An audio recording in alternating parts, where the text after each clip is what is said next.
So now we're going to talk about durable water repellency, it's commonly known as DWR. In regatta, we use a lot of waterproof fabrics and garments, and everything that is Isotex waterproof is treated with a DWR treatment, isn't it? Yeah. So now we're going to talk about DWR and why we want to DWR treat our garments. Okay, so if we take a bit of water and pour it down the front of a garment, you can see that it just beads off. Now, as we've mentioned, that's not the waterproof part of the jacket, it's a water repellent part of the jacket. The waterproof part is the membrane or the coating. But it's also important to have this treatment on the face fabric, because if it wasn't there, the jacket would wet out.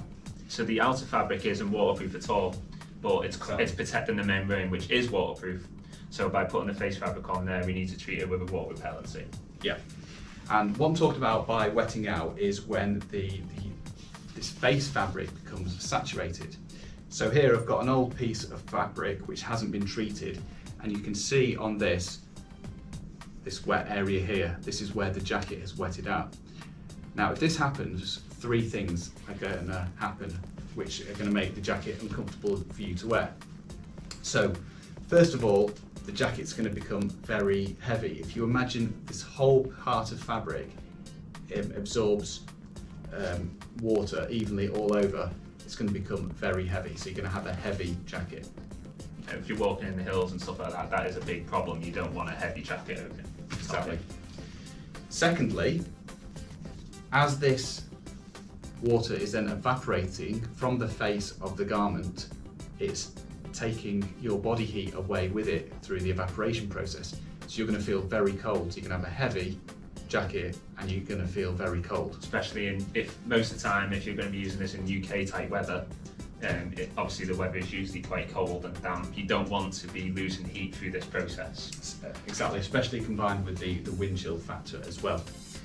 And then thirdly, we've talked about the breathability of the membrane or the coating, but that's rendered completely useless when the face fabric is completely saturated.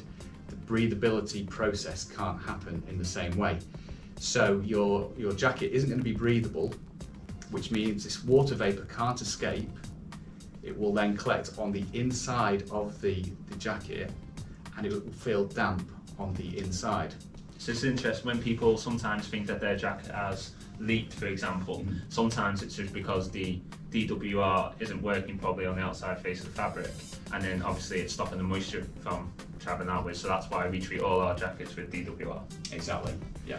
So three things to remember: you're going to have a heavy product, you're going to feel cold, and you could feel damp on the inside if your jacket wets out. So it's important that all waterproof garments are treated with the DWR. Yeah, to stop this happening. So does DWR last forever, Matt?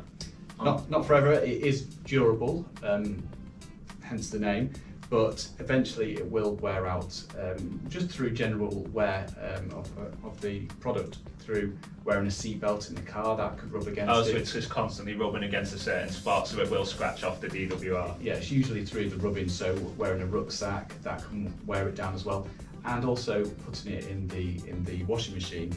All wash care instructions come with the jacket, but it can eventually wear off when it's washed. But it's not the end of the life for the jacket when that happens. No, because the membrane's still there, perfectly working, still got a high hydrostatic head rating and stuff. So you can treat the DWR, can't you? Which we sell at Regatta, we sell washing ones and spray reproofers, don't we? Exactly. So it's not the end of the life of the jacket, you just need to reproof it if you notice that it's starting to saturate.